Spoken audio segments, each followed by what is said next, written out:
তো লোকসভা ভোটের আগে আবারও একটি নতুন প্রকল্প দেশ জুড়ে চালু করলো প্রধানমন্ত্রী মোদী, যে প্রকল্পের নাম হলো পিএম সুরাজ প্রকল্প, যার মাধ্যমে কিন্তু প্রত্যেক ভারতবাসী সুবিধা পাবেন এবং এর অনলাইন আবেদনের জন্য ইতিমধ্যেই কিন্তু ওয়েবসাইট চালু হয়ে গেছে। আপনারা কিন্তু এই প্রকল্পে অনলাইন আবেদন করতে পারবেন। তো এই ভিডিওর মাধ্যমে দেখে নেব পিএম সুরাজ প্রকল্প কি, এই প্রকল্পে কারা কারা আবেদন করতে পারবেন এবং আবেদন করলে কোন কোন সুযোগ সুবিধা আপনারা পাবেন। তাই ভিডিওটি শুরু থেকে শেষ পর্যন্ত অবশ্যই দেখবেন। ভিডিওটি ভালো লাগলে লাইক করবেন, চ্যানেলটিকে সাবস্ক্রাইব করে পাশে রাখা বেল আইকনটি প্রেস করে নোটিফিকেশন অল করে রাখবেন, সবার সুবিধার্থে ভিডিওটি শেয়ার করবেন। তো চলুন শুরু করি।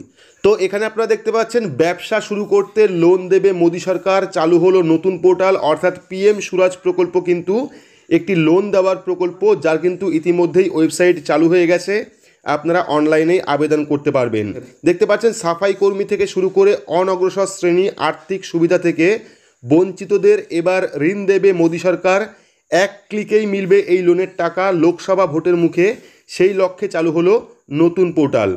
বুধবার প্রধানমন্ত্রী সামাজিক উত্থান ইভম রোজগার আধারিত জনকল্যাণ বা পিএম সুরাজ নামের একটি জাতীয় পোর্টাল চালু করেন। এর মাধ্যমে সামাজিক সুযোগ সুবিধা থেকে বঞ্চিত 1 লাখ তরুণ তরুণীকে ঋণ দেবে সরকার। প্রধানমন্ত্রীর দপ্তর সূত্রে খবর, যোগ্য প্রার্থীরা পিএম সুরাজের সাহায্যে ব্যাংক বা নন ব্যাংকিং ফিনান্সিয়াল কোম্পানি ও অন্যান্য সংস্থা থেকে ঋণ নিতে পারবেন। যে কোনো রাজ্য বা কেন্দ্রশাসিত অঞ্চলের যুবক যুবতীরা কিন্তু এতে আবেদন করতে পারবেন। অর্থাৎ আপনি যে রাজ্যেই থাকুন না কেন, এই পিএম সুরাজ প্রকল্প কিন্তু আপনি আবেদন করতে পারবেন। যদি আপনি পশ্চিমবঙ্গবাসী হন সেক্ষেত্রেও কিন্তু আপনি আবেদন করতে পারবেন। ইতিমধ্যেই কিন্তু অফিসিয়াল পোর্টাল চালু হয়ে গেছে, আপনারা অনলাইন আবেদন করতে পারবেন। তো এদিন পোর্টাল উদ্বোধনের পর তপশিলি জাতি, অনগ্রসর শ্রেণী, সাফাই কর্মীর মতো সুবিধা বঞ্চিতদের সঙ্গে দেখা করেন প্রধানমন্ত্রী। তাদের সমস্যার কথা শোনেন তিনি, প্রয়োজন মতো তাদের পরামর্শও দিয়েছেন নমো। কেন্দ্রের আধিকারিকদের দাবি, সমাজের সবচেয়ে প্রান্তিক অংশকে উন্নত করতে পোর্টালের মাধ্যমে ঋণ ব্যবস্থা চালু করছে মোদী সরকার। লোনের প্রাপ্য টাকা দিয়ে ব্যবসা শুরু করতে পারবেন তারা, অর্থাৎ এই টাকা দিয়ে কিন্তু আপনি ব্যবসা শুরু করতে পারবেন। গত বছর বিশ্বকর্মা পুজোর দিন প্রধানমন্ত্রী বিশ্বকর্মা প্রকল্প চালু করেন নরেন্দ্র মোদী।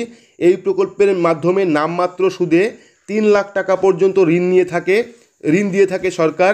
অনলাইন এবং অফলাইন দুভাবেই কিন্তু আবেদন করতে পারবেন এই পিএম বিশ্বকর্মা প্রকল্পে। ঠিক একইভাবেই কিন্তু পিএম সুরাজ প্রকল্পের মাধ্যমে আপনারা অনলাইনে ঋণ নিতে পারবেন, যে ঋণ নিয়ে কিন্তু আপনারা ব্যবসা করতে পারবেন। এবং এই প্রকল্পে আবেদন করলে কিন্তু আপনি নামমাত্র সুদে এই ঋণ আপনি পাবেন ব্যবসা শুরু করার জন্য। তো পিএম বিশ্বকর্মা যোজনায় অনলাইন আবেদন করতে প্রথমে অফিসিয়াল ওয়েবসাইটে লগ ইন করতে হবে। লগ ইন হয়ে গেলে আবেদনকারী নিজের নাম সেখানে নথিভুক্ত করবে এবং নির্দিষ্ট কিছু তথ্য দিয়ে ঋণের জন্য আবেদন করতে পারবে। তো ইতিমধ্যেই কিন্তু পিএম সুরাজের যে পোর্টাল, সেই পোর্টাল কিন্তু চালু হয়ে গেছে। পরবর্তী সময়ে আমরা দেখাবো পিএম সুরাজ প্রকল্পে আপনারা অনলাইন কিভাবে আবেদন করবেন, কারা কারা আবেদন করতে পারবেন, আবেদন করতে গেলে কোন কোন ডকুমেন্ট লাগবে, স্টেপ বাই স্টেপ সম্পূর্ণ ফর্ম ফিল আপ কিন্তু পরবর্তী ভিডিওতে নিয়ে আসবো। তার জন্য অবশ্যই চ্যানেলটিকে সাবস্ক্রাইব করে রাখবেন এবং পাশে রাখা বেল আইকনটি প্রেস করে নোটিফিকেশন অল করে রাখবেন এইরকম গুরুত্বপূর্ণ ভিডিও সবার আগে পেতে। তো আজকের মতো এইটুকুই, ধন্যবাদ।